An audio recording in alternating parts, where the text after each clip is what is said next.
Innal hamdalillah nahmaduhu wa nasta'inuhu wa nastaghfiruh wa nu'minu bihi wa natawakkalu alayhi wa na'udzu billahi min shururi anfusina wa min sayyiati a'malina may yahdihillahu fala mudilla lahu wa may yudlilhu fala hadiya lahu. Ashhadu an la ilaha illallah wahdahu la syarika lah wa ashhadu anna Muhammadan abduhu wa rasuluhu la nabiyya ba'da. Qala Allah ta'ala fil Qur'anil Karim, a'udzu billahi minasy syaithanir rajim. Bismillahirrahmanirrahim. Alladzi khalaqal mauta wal hayata liyabluwakum ayyukum ahsanu amala. Wa qala Nabi sallallahu alaihi wasallam, man ahya sunnati faqad ahabbani wa man ahabbani kana ma'i fil jannah, atau kama qala Rasulullah sallallahu alaihi wasallam. Baik hadirin sekalian, sebelum kita mulai majelis ini, boleh maju dikit ke depan Pak Fajar, sini dikit. Nah, ini sunnah Nabi ya. Nabi kalau buat majelis indah majelisnya, rapat-rapat duduknya. Yang di luar boleh maju ke dalam Pak, insyaallah masuk ke dalam, silakan. Yang mau masuk ke dalam silakan. Ataupun yang mau duduk di luar juga silakan, asal jangan tidur Pak ya. Kadang-kadang sengaja sembunyi di balik tembok mau tidur. Ya. Yang ibu-ibu juga angkat kepala, buka matanya. Kita nggak lama-lama nih. Sampai nanti satu orang ketiduran, langsung wabillahi taufiq wal hidayah. Sudah. Apa judul acara kita hari ini? Mana lihat? Menemukan ketenangan. Oh, menemukan ketenangan. Masya Allah. Jadi hadirin sekalian, dengan harta benda dunia, dengan pangkat dan jabatan, dengan kemewahan, saya yakin semua kita bisa dapatkan kesenangan, tapi tidak ketenangan. Senang dengan tenang itu beda Pak. Kalau ketenangan itu hanya dengan mengingat Allah saja. Ala bidzikrillahi tatma'innul qulub. Hanya dengan mengingat Allah hati menjadi tenang. Kata Sayyidina Umar bin Khattab radhiyallahu an, mengingat makhluk adalah penyakit. Mengingat makhluk adalah penyakit. Obatnya apa? Mengingat Allah. Nah, jadi hadirin sekalian dirahmati Allah Subhanahu wa taala, untuk bisa mengingat Allah tentu kita harus kenal dengan Allah. Ya. Siapa saja yang mengenal Allah, dia pasti akan mencintai Allah. Siapa saja yang mencintai Allah Subhanahu wa taala, dia pasti akan takut kepada Allah. Takut kepada Allah ini berbeda dengan takut kepada makhluk. Orang kalau takut kepada makhluk, dia lari menjauh, dia sembunyi. Tapi orang yang takut kepada Allah, dia akan lari mendekat, merapat kepada Allah. Nah, takut kepada Allah inilah yang disebut dengan takwa. Kalau orang sudah takut, maka dia akan taat. Nah, hari ini hadirin sekalian, banyak orang tidak mau taat kepada Allah. Dari mana akar permasalahannya? Karena mereka tidak mengenal Allah. Padahal hadirin mulia, seluruh manusia ini Allah telah anugerahkan satu sifat taat. Kepada siapa? Kepada orang yang mereka kenal. Buktinya apa? Coba lihat Pak, kalau ada orang dipanggil orang kaya, dia datang. Ini. Kenapa kamu datang dipanggil orang kaya? Itu bos, orang kaya. Padahal hadirin sekalian, yang menciptakan orang kaya itu Allah. Allah Subhanahu wa taala adalah Al-Ghani yang maha kaya, Al-Mughni yang memberikan kekayaan kepada seluruh orang kaya. Kenapa Allah panggil tak datang? Satu orang sakit disuruh dokter makan obat 3 kali sehari, taat nggak Pak? Taat. Pagi, siang, malam.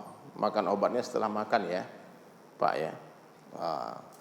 Seluruh perintah dokter ditaati. Kenapa hadirin sekalian? Karena dia tahu ini dokter ini orang cerdas, orang pintar. Padahal hadirin sekalian, yang menciptakan otaknya dokter adalah Allah Subhanahu wa taala. Kenapa kepada Allah tidak taat? Karena enggak kenal. Ya. Satu orang kampung tinggal di pedalaman, di desa. Ya, tinggal di desa, tahu-tahu satu hari ditelepon sama Pak Camat, Pak. Kata Pak Camat, Pak, besok pagi saya tunggu di kantor ya, penting. Kira-kira datang nggak orang kampung tadi? Pasti dia datang. Bahkan dia cerita ke teman-temannya, ke istrinya, kamu tahu nggak siapa yang telepon aku tadi? Pak Camat. Pagi-pagi sudah mandi, bersih, pakai baju yang bagus karena hendak menemui Pak Camat. Tiba-tiba bunyi lagi teleponnya. Ditelepon sama wali kota. Kata Pak Wali Kota, Pak saya tunggu pagi di kantor. Siap meluncur Pak. Lupa sama Pak Camat. Kenapa orang kampung tadi berani membatalkan janji dengan Pak Camat? Karena dia mengenal wali kota siapa. Kalau Pak Camat marah, pasti wali kota bela saya. Sedang menuju rumah wali kota, bunyi lagi teleponnya. Ya tak tahu yang telepon gubernur. Kata gubernur, Pak saya tunggu di kantor pagi ini penting, ada berita penting nih. Saya dapat nomor bapak nih dari salah satu orang. Oh, siap. Kalau di Surabaya gubernurnya laki perempuan ya? Perempuan. Oh siap Bu, meluncur Bu. Gubernur. Kenapa berani membatalkan janji dengan wali kota? Karena orang kampung tadi mengenal siapa gubernur. Kalau wali kota marah, pasti gubernur bela saya. Ya. Tapi kenapa Allah yang panggil nggak datang? Padahal Allah Subhanahu Wa Taala adalah Zat yang menciptakan seluruh raja-raja, Malikul Mulk, rajanya para raja. Ya, yang menciptakan seluruh presiden adalah Allah. Yang menciptakan seluruh gubernur, wali kota, bupati, Pak Camat adalah Allah. Yang memberi kita mata adalah Allah. Yang memberi kita telinga adalah Allah. Kita berdiri di atas buminya Allah, di bawah kolong langitnya Allah, minum air dari Allah, bernafas dengan udara yang Allah berikan. Allah berikan kita berjuta-juta nikmat.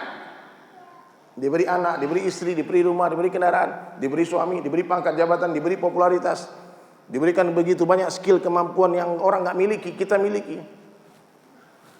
Jadikan air laut sebagai tintanya, dedaunan sebagai kertasnya, lalu kita mulai menulis nikmat Allah satu persatu. Kering itu air laut, habis semua dedaunan, masih ada nikmat Allah yang belum tertuliskan. Kenapa Allah panggil tak datang? Kurang ajar. Allah itu tidak pernah buat kesalahan, Pak. Allah never make mistake. Allah tidak pernah berbuat kesalahan. Kita yang tidak kurang, tidak punya adab kepada Allah. Ya.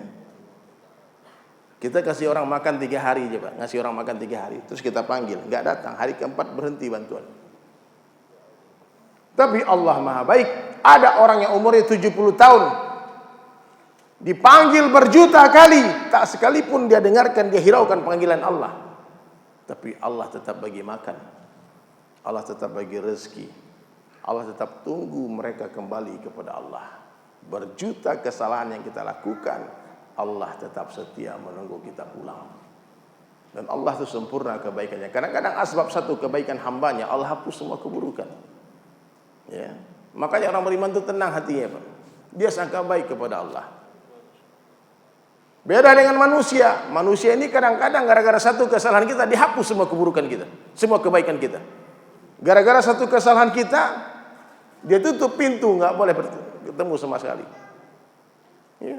Tapi Allah hadirin mulai berjuta, bermiliar kesalahan yang kita lakukan, Allah tetap setia menunggu kita pulang. Wahai hambaku, kembalilah kepadaku, kembalilah kepadaku. Buktinya apa? Kita udah berapa banyak dosa kita lakukan. Mestinya kita udah jadi abu Pak. Mestinya kita semua sudah dibinasakan oleh Allah. Dosa yang dibuat dengan sengaja, terang-terangan, sembunyi-sembunyi, berapa banyak. Kita tahu. Tapi Allah Maha Baik. Dan tidak ada kebaikan, tidak ada kebaikan yang melebihi daripada sangka baik kepada Allah dan sangka baik kepada hamba-hamba Allah. Dan tidak ada keburukan yang lebih buruk daripada sangka buruk kepada Allah dan sangka buruk kepada hamba-hamba Allah.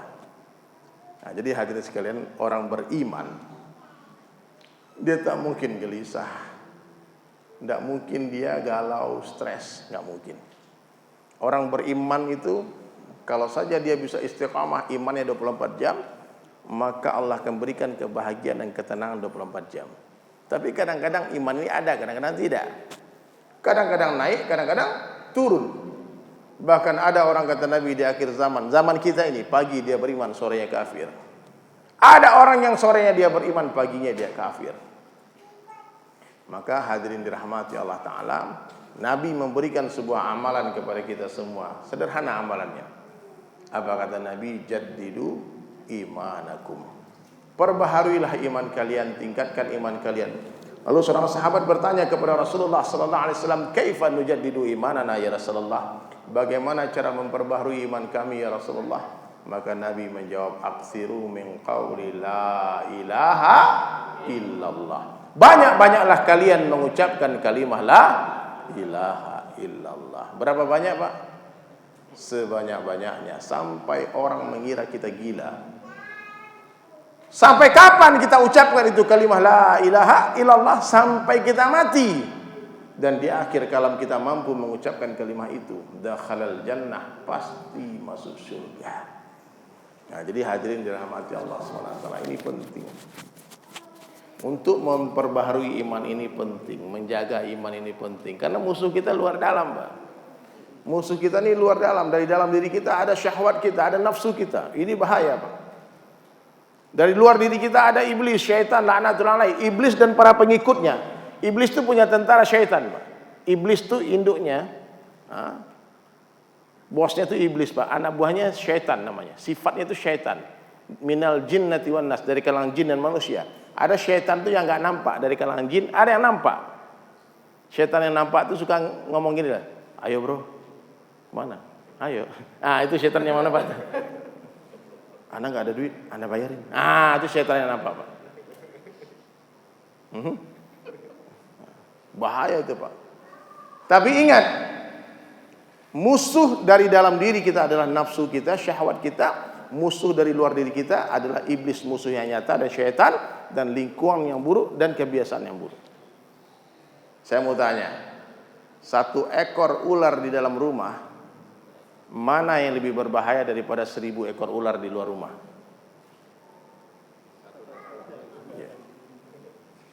Jadi 1 ekor ular di dalam rumah itu lebih berbahaya daripada 1000 ekor ular di luar rumah. Jadi syaitan ini lemah, Pak, tapi licik. Paham? Dengar baik-baik nih. Syaitan ini licik, tapi dia lemah. Nafsu kuat, tapi bodoh. Kalau syaitan dengan nafsu sudah featuring, Pak, kolaborasi, collab ya, habis tumbang. Sekarang zaman kolaps, Pak. Kata syaitan sama nafsu, ayo kita bro, featuring 1 lagu, katanya. Habis tumbang kita, Pak. Apalagi 1 album. Ya. Tapi orang beriman hebat. Kecerdasan orang beriman melewati kelicikan syaitan. Nah, orang beriman cerdas, Pak. Dia tahu ini syaitan ini.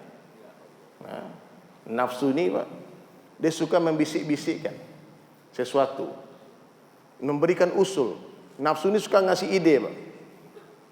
Ya. Ingat, kebaikan musuh pantas untuk dicurigai, diwaspadai.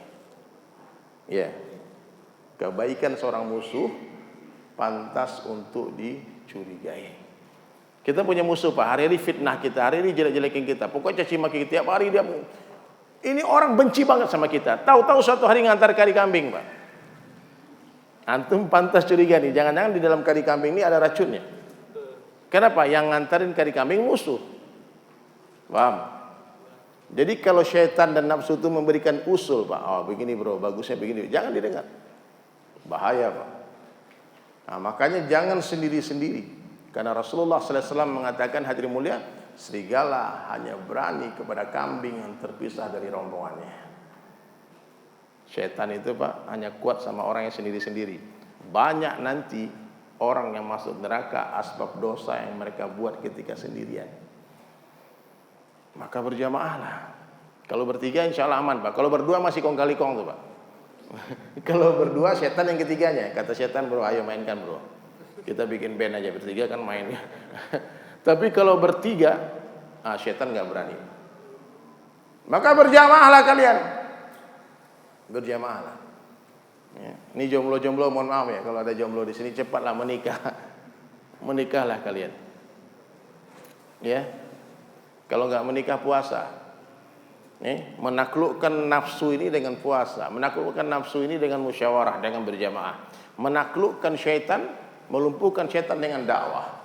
Siapa yang mendengar takbir, kalau Allahu Akbar itu azan itu dakwah sempurna, Pak. Ketika azan dikumandangkan itu syaitan berlari, terbirit-birit, terkencing-kencing, terkentut-kentut. Nah, syaitan itu nggak takut sama orang ibadah, Pak. Dia takut sama orang dakwah.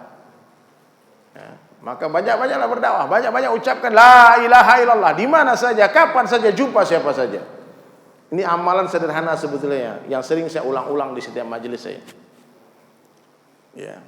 Kita kalau ketemu orang, nggak usah tanya dunia. Nggak perlu kita tanya apa kerja orang itu. Nggak perlu kita kepoin umurmu berapa.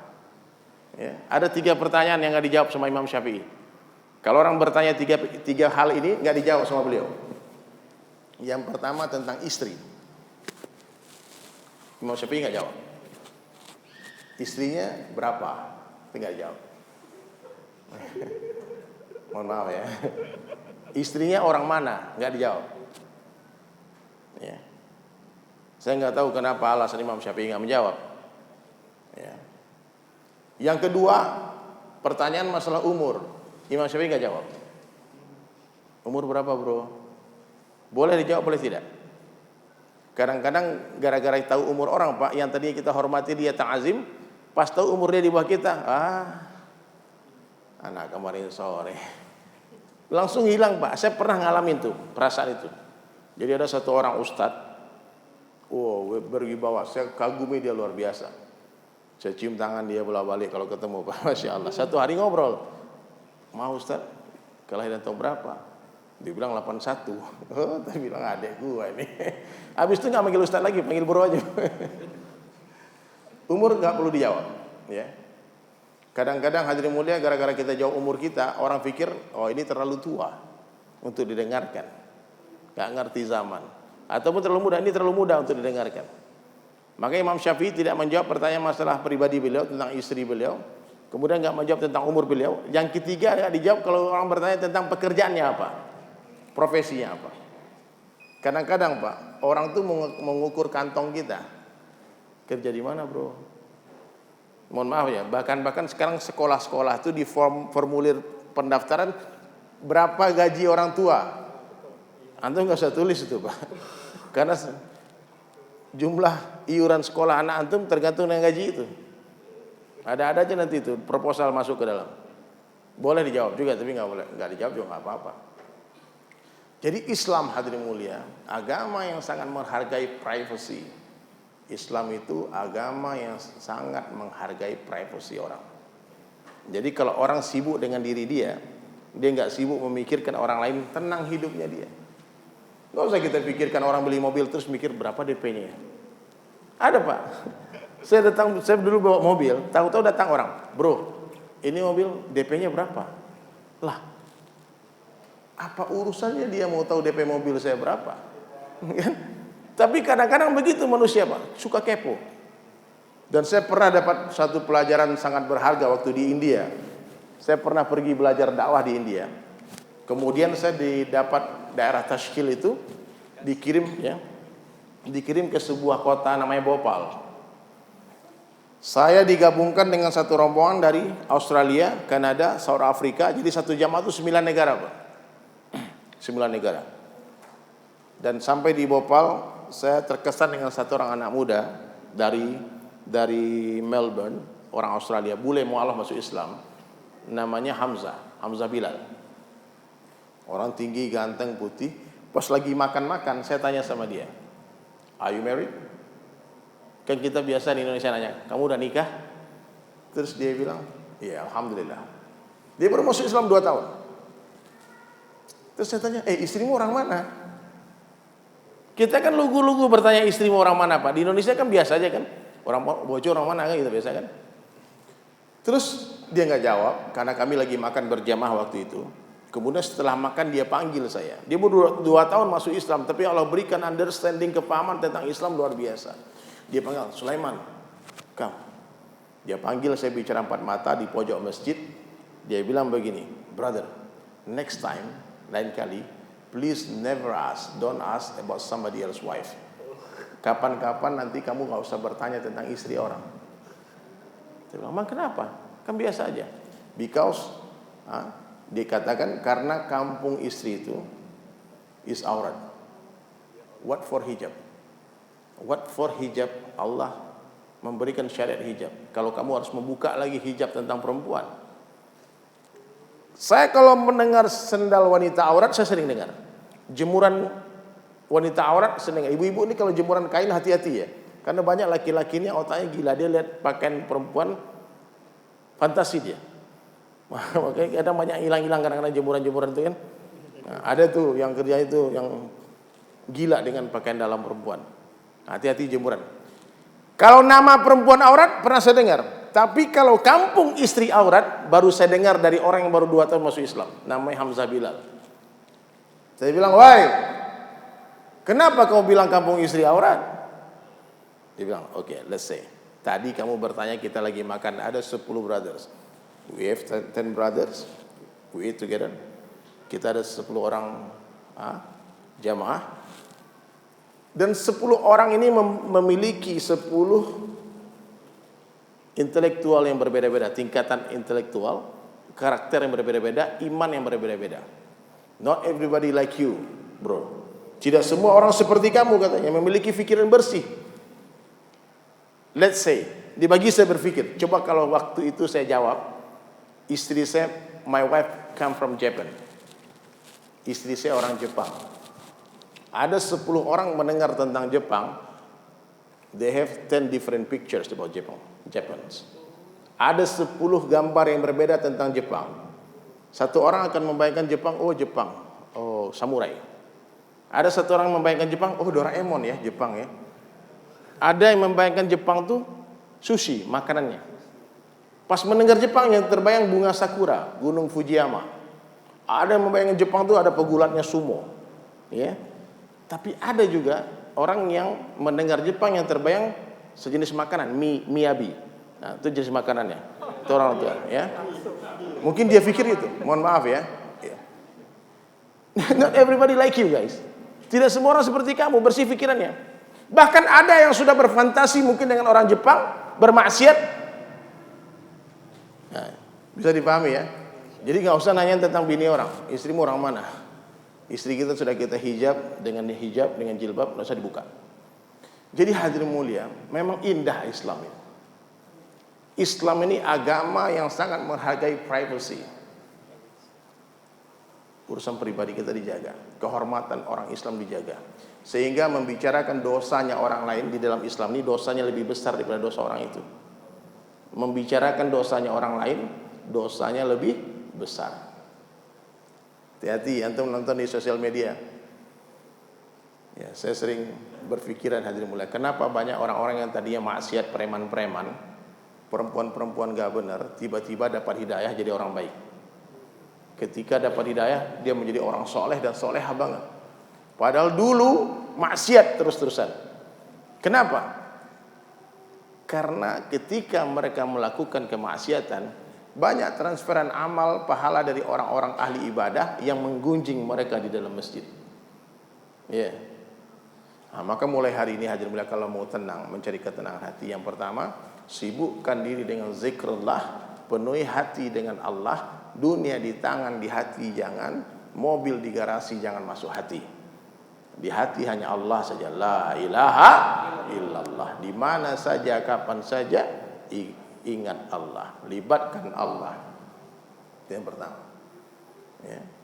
Kita perbaiki hubungan hati kita dengan Allah Subhanahu wa taala. Pasti tenang. Hari ini kita nggak connect dengan Allah, itu masalahnya. Rumah mewah, mobil mewah, istri cantik, duit banyak, terkenal, apalagi kurang coba. Tapi nggak bahagia. Terkenal hari-hari, punya pangkat dan jabatan, wajah tampan, tapi tak bahagia. Jadi orang yang memiliki dunia ini, dia Allah berikan kemewahan dunia, tapi nggak kenal Allah, itu seperti orang yang berada di puncak, lagi di Batu. Saya kemarin nginap di villanya Rio, Rio's Villa di Batu. Nah, Mas Rio ini teman saya lama, di Bali dulu, 20 tahun lalu. Subhanallah, dia di Batu, Pak, sejuk, tapi hidung tersumbat dua-duanya. Coba bayangkan, hidung tersumbat. Kira-kira gimana? Bahagia nggak dia di Batu? Nggak bisa. Padahal udaranya sejuk, tapi dia nggak tenang di sana. Kenapa? Saluran pernafasannya tersumbat. Nah, maka jangan heran hadirin mulia, banyak orang kaya tak bahagia, banyak orang terkenal tak bahagia. Bahkan artis-artis Hollywood, Bollywood itu kalau disurvei, Pak, sebagian besar mati bunuh diri, Pak. Mati bunuh diri. They're not happy. Ya. Pejabat-pejabat, hampir semua pejabat-pejabat kita tuh makan obat tidur, Pak. Dia nggak bisa tidur. Padahal kurang apa coba? Ya. Nah, jadi hadirin mulia, dalam satu hadis qudsi Allah menjelaskan, sekiranya kalian semua mendapatkan aku, kata Allah, kalian akan dapatkan segala-galanya. Tapi kalian kehilangan aku, kalian kehilangan segala-galanya. Tidak masalah kita kehilangan seseorang karena Allah, jangan sampai hilang Allah karena seseorang. Ya, jadi ini saya lihat banyak mahasiswa nih, nggak ada cinta beda agama. Ya. Karena hakikat cinta itu nanti di surga. Bagaimana mungkin antum saling mencintai ketika kita beda keyakinan? Nanti di akhirat terpisah, satu masuk surga, satu masuk neraka. Itu bukan cinta namanya. Jadi cinta itu nanti di akhirat, kehidupan nanti di akhirat. Dunia bukan tempat tinggal, dunia tempat meninggal. Harus kita pahami itu. Nah, kalau orang sudah yakin tentang perkara itu, hadirin mulia, rezekinya tidak akan tertukar, tidak akan tukar rezeki. Nah, jodohnya nggak akan diambil orang. Kalau sudah begitu, Pak, dijamin tenang hati kita.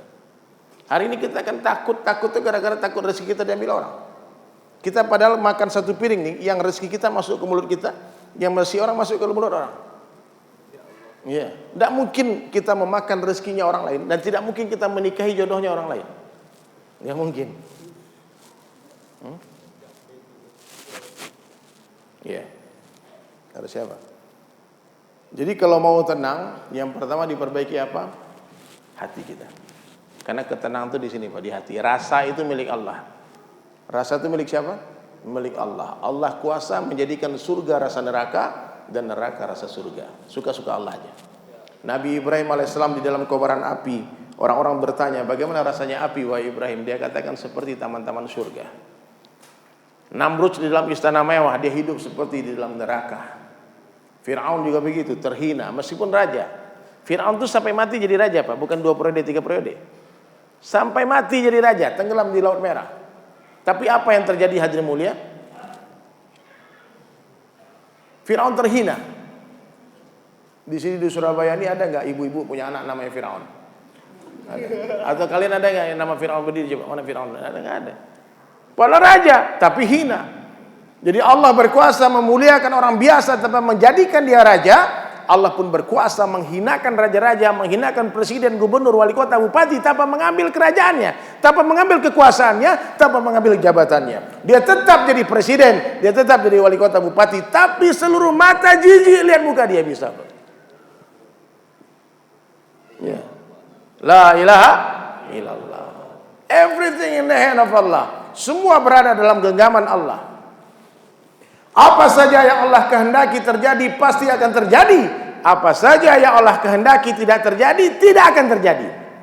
Satu dunia membunuh kita tak akan mampu tanpa izin Allah. La ilaha illallah. Satu dunia mau selamatkan kita tak akan mampu tanpa izin Allah. La ilaha illallah. Allah katakan kaya, pasti kaya. Allah katakan miskin, pasti miskin. Tak ada orang bisa kayakan dia.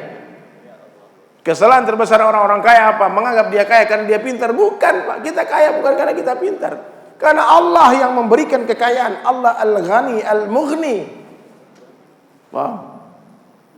Banyak yang lebih pintar dari kita nggak kaya. Banyak yang lebih keras kerja dari kita nggak kaya. Nggak ada hubungannya rezeki dengan pekerjaan. Itu harus diyakini, Pak, supaya tenang hati kita. Dan tidak ada hubungannya kebahagiaan dengan kekayaan. Tidak ada hubungannya. Jangan dipikir orang kaya bahagia, belum tentu. Jangan dipikir orang miskin sengsara, belum tentu juga. Ketika Allah memberikan rasa kepada orang beriman, rasa kemilik Allah. Satu orang miskin beriman, maka Allah akan perintah kebahagiaan. Wahai kebahagiaan, datanglah kepada kekasihku itu. Muliakan dia, bahagiakan dia dengan kehadiranmu. Dia miskin. Wahai kemiskinan, datanglah kepada kekasihku itu, bahagiakan dia dengan kehadiranmu. Ketika kekayaan datang kepada orang kafir, Allah perintah harta. Wahai harta, datanglah kepada musuhku itu, hinakan dia dengan kehadiranmu, susahkan dia dengan kehadiranmu. Ya. Jadi hadirin mulia, kalau orang sudah menemukan maksud arah tujuan hidupnya, maka dia bahagia, dia tenang. Ya. Paham nggak sampai di sini? Jadi bukan dunia, Bunda. Nih teman-teman, Pak, bukan dunia yang membahagiakan orang, tapi iman. Siapa saja yang beriman dan beramal soleh, baik dia laki-laki ataupun wanita, pasti Allah Ta'ala akan berikan hayatun thayyibah, diberikan kehidupan yang baik, diberikan kehidupan yang lapang meskipun rumahnya sempit. Hari ini banyak orang yang rumahnya lapang namun kehidupannya sempit, nggak tenang, nggak bahagia. Saya pernah merasakan itu di Bali. Ketika Allah berikan dunia, tapi tak bahagia. Saya pikir saya bahagia, tapi satu hari datang dakwah ke tempat saya bekerja. Dia menyampaikan tentang pentingnya iman dan amal saleh. Kemudian saya katakan, I don't need, brother. Aku nggak perlu. I'm happy already. Aku sudah bahagia. Dia bilang, it's not happiness. Yang kamu rasakan itu bukan kebahagiaan, but emptiness, kehampaan. Why? Karena Allah menetapkan dan Allah nggak mungkin dusta. Mana ada ceritanya orang bahagia tenang dalam maksiat? Nggak ada. Kalau ada hari ini orang bermaksiat terus dia tenang hatinya berdiri, coba. Berarti Al-Quran yang dusta. Nggak mungkin orang tenang dalam kemaksiatan. Nggak mungkin ikan bahagia di luar air. Ya, antum sayang sama ikan nih, ambil dia dari kolam, bawa ke hotel bintang 5. Saya sekali nginap di hotel bintang 5. Binasa dia, Pak. Karena itu bukan fitrahnya ikan. Ikan itu fitrahnya di dalam air. Meskipun airnya keruh, meskipun ombaknya besar, kalau itu di dalam air, ikan pasti bahagia. Iya, ikan pasti bahagia. Karena itu dalam fitrahnya. Begitu juga manusia. Kalau dia dalam agama, meskipun dia miskin, meskipun dia sakit, kita nggak tahu penyakit Nabi Ayub itu seperti apa, Pak. Dan kebahagiaan semacam apa yang Allah berikan ke Nabi Ayub kita tidak bisa memahami. Ya. Tapi ternyata Nabi Ayub alaihissalam tidak pernah berdoa minta sembuh, Pak. Kenapa? Karena Nabi Ayub alaihissalam merasakan kebahagiaan, kenikmatan di dalam penyakitnya, seperti Nabi Ibrahim merasakan kebahagiaan di dalam kobaran api. Ya. Apa saja yang Allah kehendaki terjadi pasti akan terjadi. Apa saja yang Allah kehendaki tidak terjadi, tidak akan terjadi. Nah, ini kalau ini masuk di hati orang beriman, Pak, iman naik, tak mungkin agama kita diobrak-abrik sama orang kafir. Mestinya kan agama yang mengatur dunia, tapi kenyataannya kemarin dunia yang mengatur agama. Kok bisa-bisanya, Pak, masalah ibadah kita diatur orang kafir dan satu dunia taat. Satu dunia mentaati perintah orang kafir dengan berbagai macam alasan-alasan. Oh, ini kan begini, ini kan begitu. Mestinya agama yang mengatur dunia, karena iman kita lemah, kita yang diatur dunia. Ya. Rasulullah sudah berikan jawaban semuanya. Kalau kamu sakit, ini obatnya. Kalau terjadi wabah, begini obatnya, begini solusinya. Dan belum pernah dari zaman Rasulullah SAW itu wabah itu satu dunia belum pernah, Pak. Wabah itu di satu tempat. Kemudian Nabi katakan kalau ada wabah di satu tempat, jangan kamu ke sana, jangan kamu keluar dari tempat itu. Dan dua kota dijamin, dua kota Makkah Madinah tidak akan dimasuki wabah. Bahkan Dajjal tidak akan masuk ke dua kota itu. Berarti kalau ada berita di Makkah Madinah ada wabah, yang dusta berita apa Rasulullah?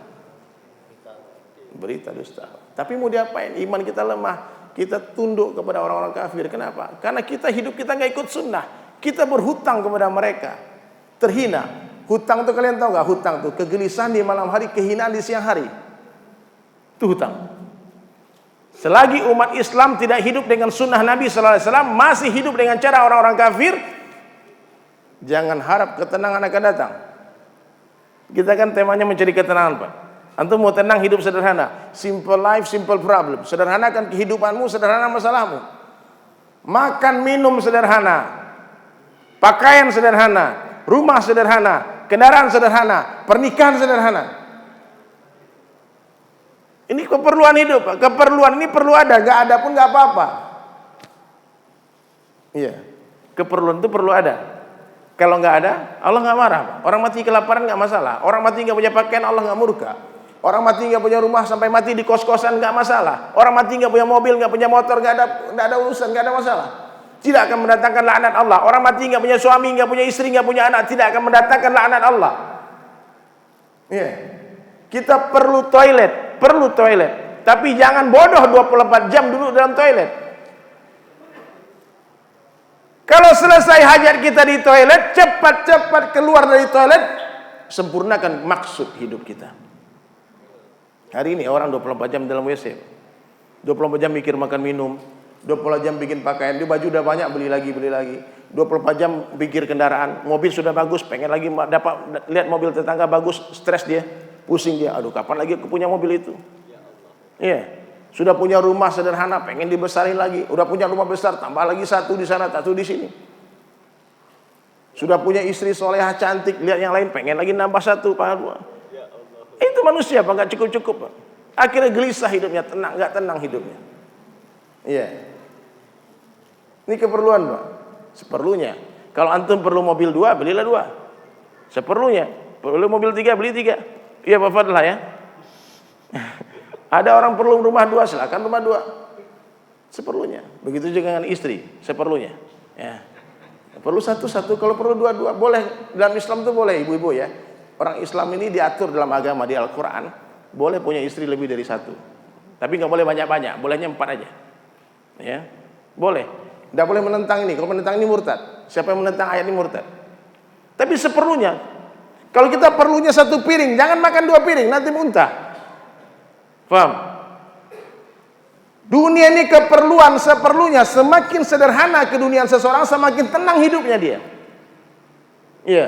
Jangan antum pikir punya mobil 2 itu lebih bahagia daripada mobil 1. Perawatannya, pajaknya, ini semua. Apalagi itu cicil. Coba kita main logika aja, kita pikir-pikiran aja, kita bagi fikir saja. Coba pikirkan, bagaimana bodohnya orang yang menumpuk-numpuk dunia, bagaimana bodohnya, rusaknya akal orang yang mencari kemewahan di dunia. Rusak akalnya. Makan, minum sederhana. Kira-kira Pak, tenangan mana orang yang makan masak sendiri atau makan di restoran? Antum makan rumah masakan istri dengan masakan restoran, mana yang lebih nikmat? Makanan istri. Masakan mama, ibu, itu lebih nikmat. Padahal di restoran itu lebih mahal. Dan restoran itu semakin mahal itu semakin menyusahkan. Iya, jangan kalian pikir orang habis makan di restoran mahal terus bahagia pulangnya. Saya pernah ngalamin, Pak, ini pengalaman berkali-kali. Saya janjian sama teman saya di satu hotel bintang 5, janjian di Jakarta nih. Kemudian teman saya cerita, bro, macet, telat datangnya. Wah, kira-kira nggak tahu bisa 2 jam ini, kata. Jakarta itu kadang-kadang jarak setengah jam bisa jadi 2 jam, Pak, karena macet. Terus kita udah di hotel itu, di restoran, saya bawa 6 orang teman saya, ustadz dari Ambon. Terus saya bilang, Ustaz, lapar kan? Bisa aja kita keluar, Pak. Sebetulnya kalau keluar, Pak, 6 orang paling 200.000 lah makan, Pak. Saya bilang, ya makan di restoran sini aja lah. Dia pesan sop buntut, dipesan nasi goreng, pesan jus alpukat, teh, Pak. Udah, saya bilang, oh kita yang traktir kan, tamu-tamu kita. Mana notanya? Antum tahu bayar berapa? 1.800.000, Pak. Dan sampai sekarang saya masih kepikiran tuh, Pak. Itu 1.800.000, Pak, kurang ajar. Itu kita pesan teh di hotel bintang 5 di restoran mewah. Jangan kalian berhayal berpikir itu teh dibuatkan. Sama waitressnya dikasih air putih panas, air hangat, ya air panas, dikasih gula, dikasih teh gelas kosong sama sendok, ya suruh buat sendiri, Pak.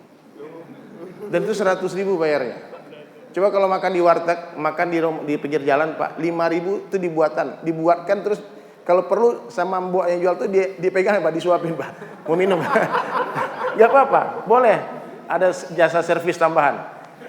Saya bilang, Mbak, saya malas ngangkat gelas. Oh, saya angkatkan, Mas. Bisa. 5.000 bayar. Ya, paham ya? Jadi dunia ini ternyata semakin mewah, semakin menyusahkan. Jangan ente pikir orang, makanya banyak orang-orang kaya tuh stres, Pak, panik hidupnya. Enggak tenang hidupnya.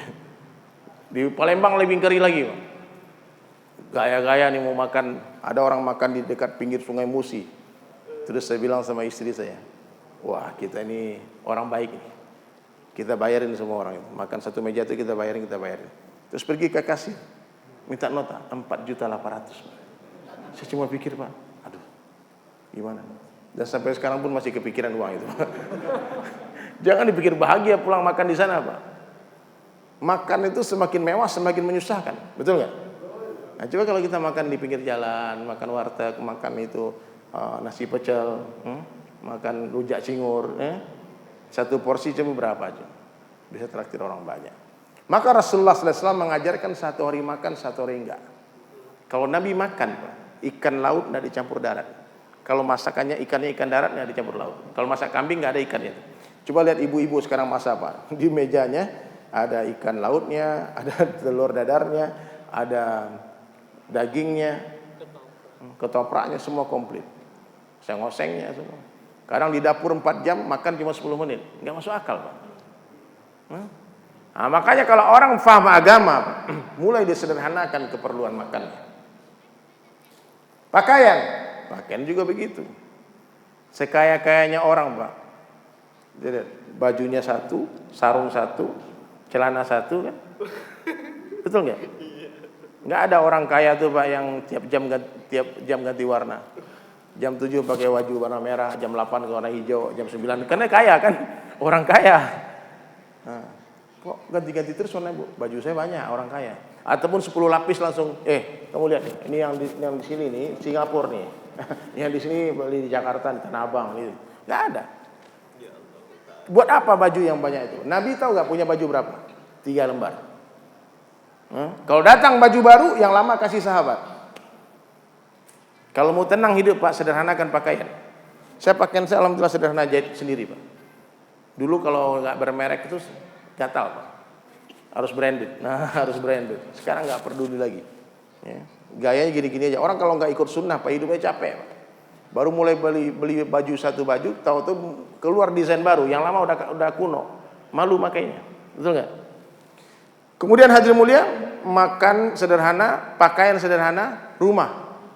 Berapa banyak bapak-bapak ini bikinkan rumah istrinya besar, akhirnya istri sibuk membersihkan rumah, nggak ada waktu membersihkan hati.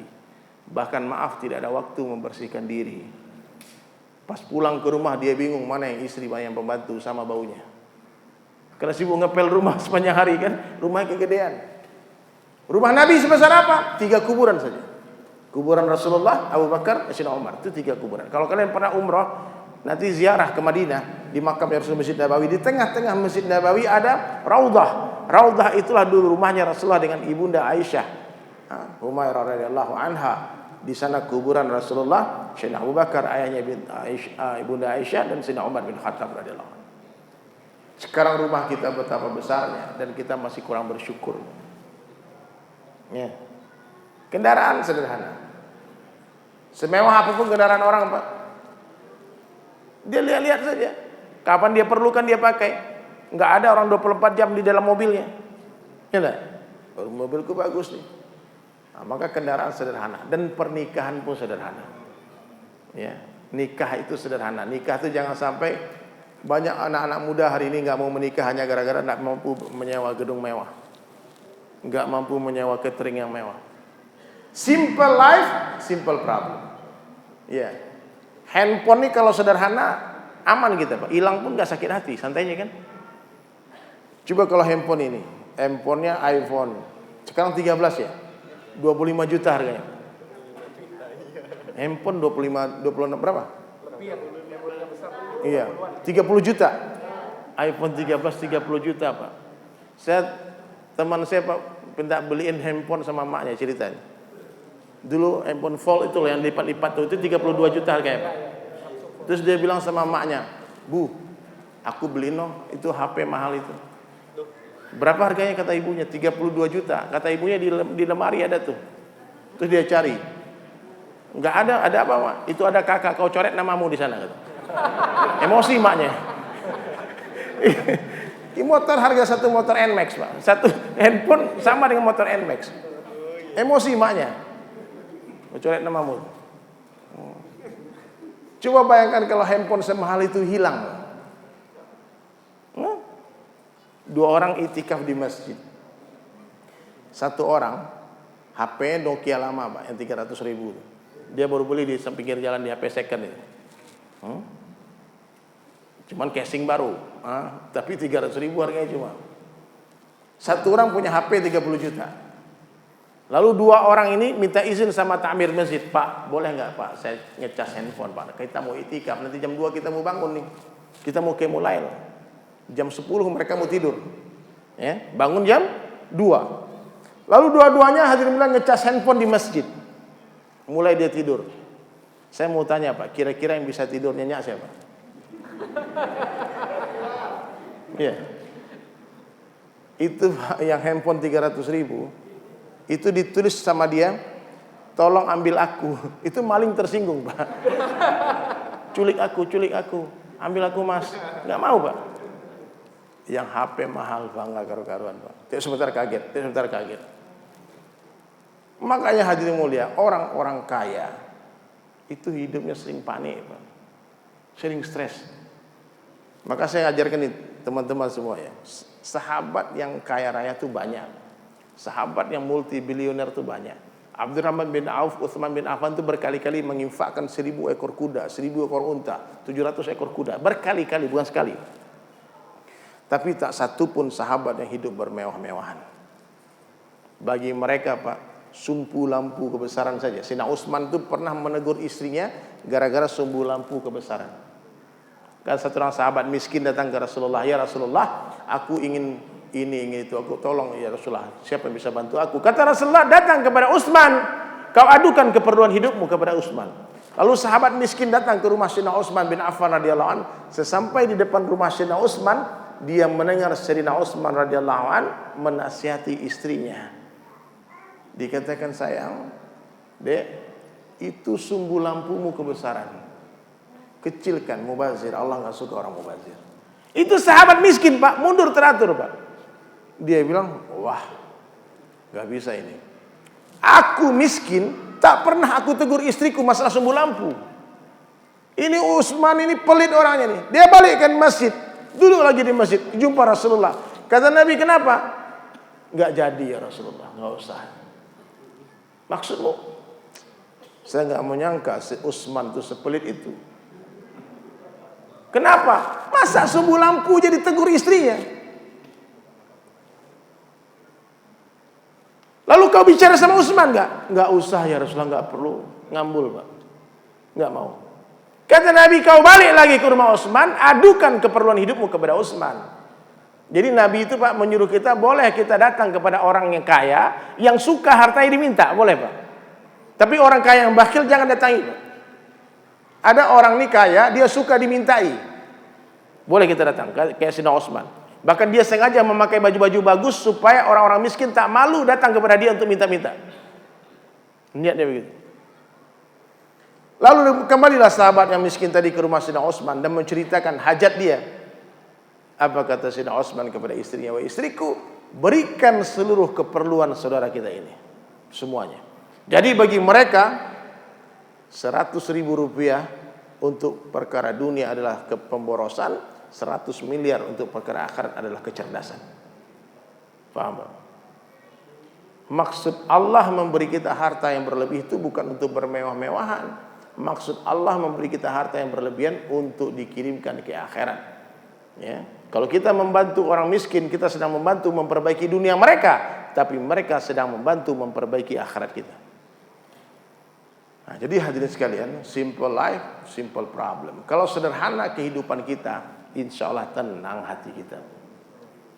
Nih, kalian semua teman-teman ya, kalau sudah bebas dari kredit mengkredit, ribawi, nggak ada lagi cicilan-cicilan.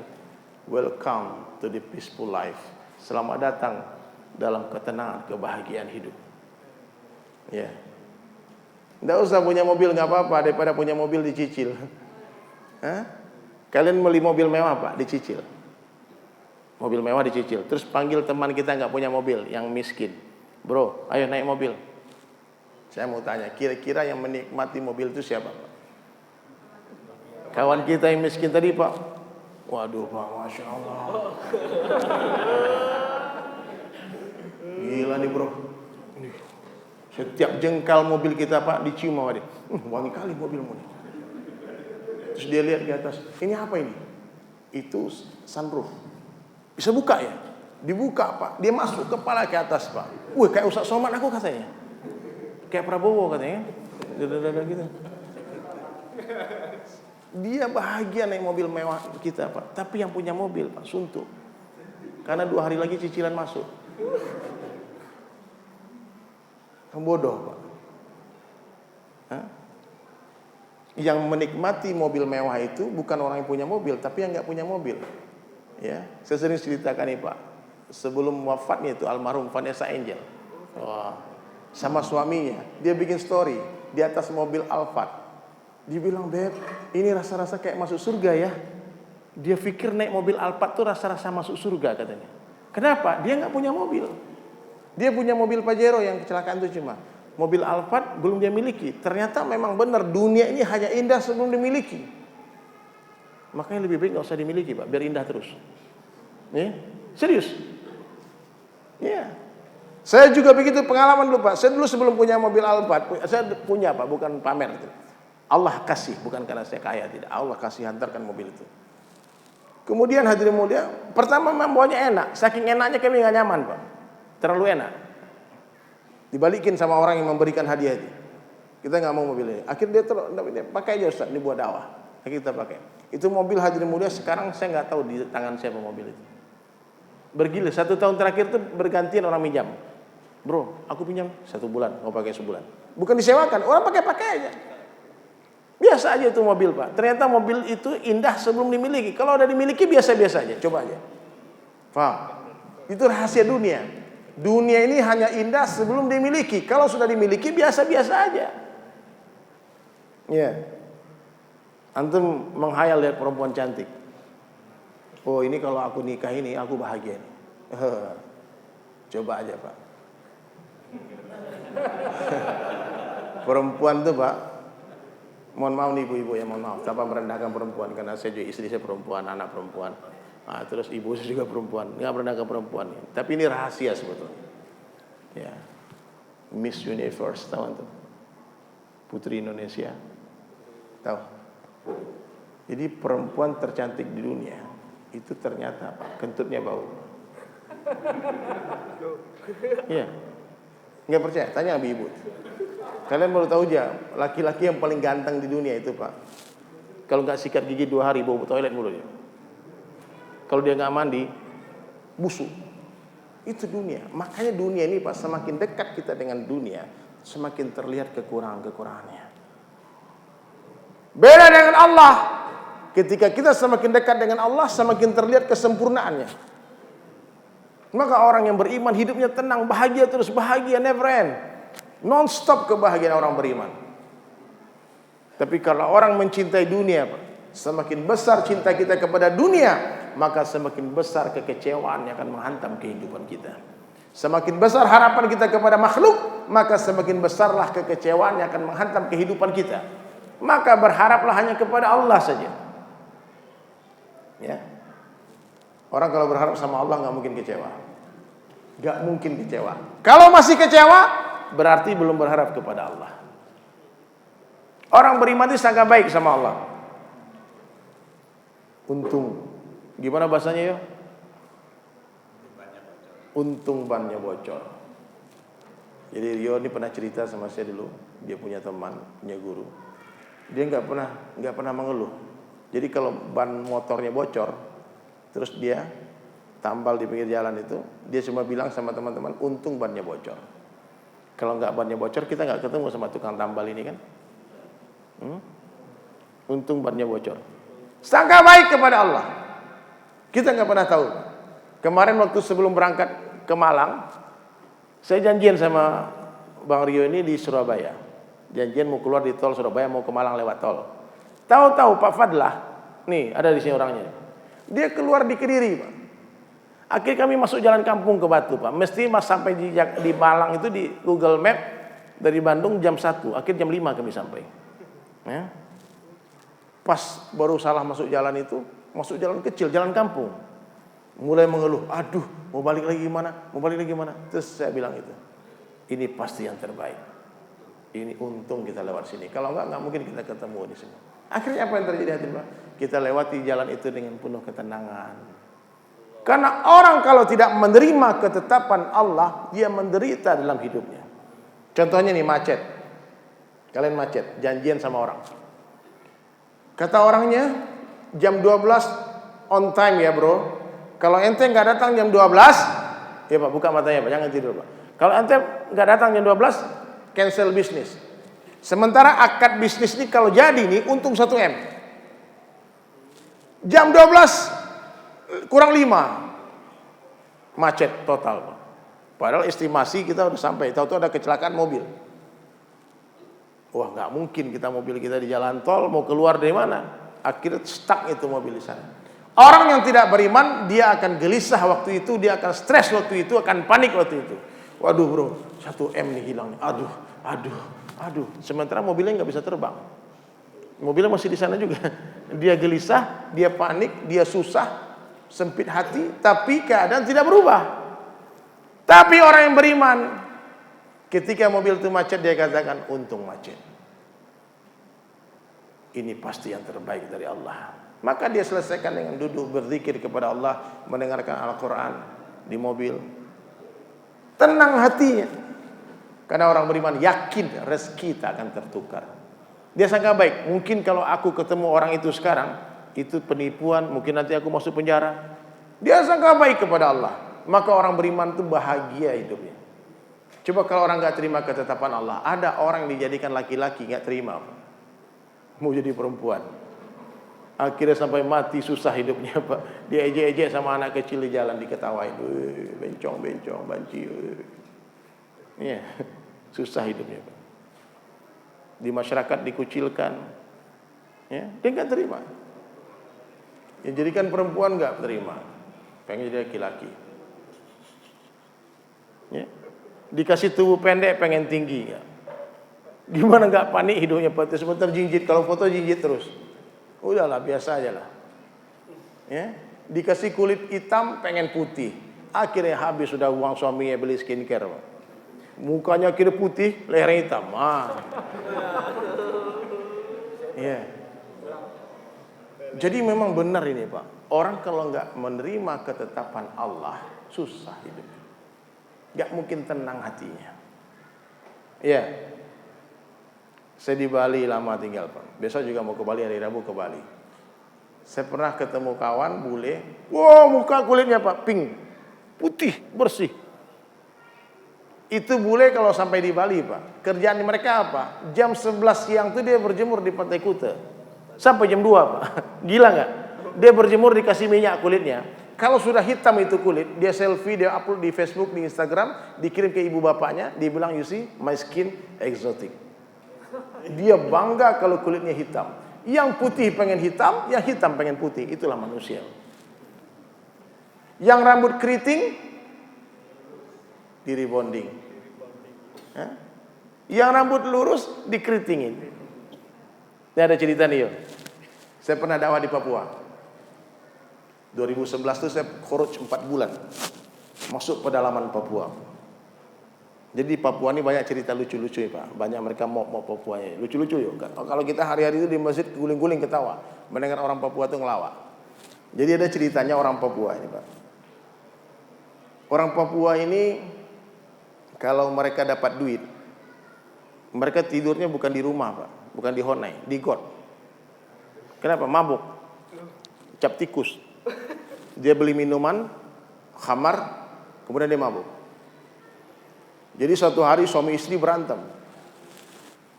Kata istrinya nih, papa ini habis-habis uang, mabuk-mabuk aja, minum-minum terus, habis uang.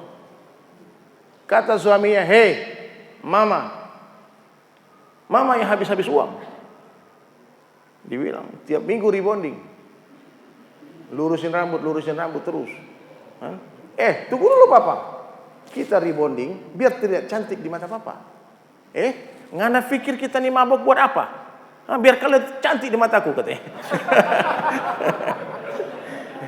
Jadi ternyata niatnya sama Pak. Yang mabuk niat supaya bini itu lihat cantik, yang rebonding itu cerita Papua. Begitulah kenyataan Pak. Yang punya iPhone pengen Samsung, Android. Ya, yang punya mobil Jeep dia pengen sedan. Yang punya sedan pengen punya Jeep. Yang tinggal di pantai merindukan gunung. Kata orang pantai enak, orang gunung itu ya dingin, sejuk. Di Batu tinggalnya, waduh enak banget, bikin villa di Batu. Yang tinggal di pantai merindukan, yang berada di gunung merindukan pantai. Di pantai enak.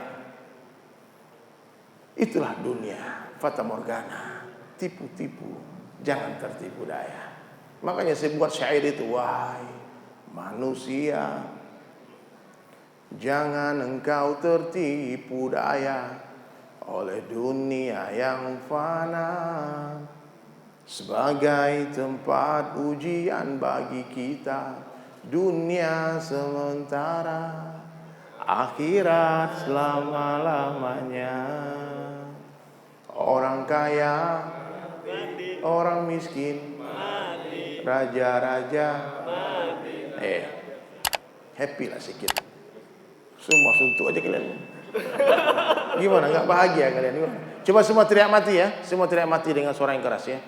Orang kaya mati, orang miskin mati, raja-raja mati. Ini fals.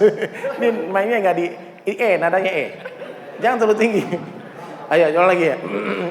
Semua ya.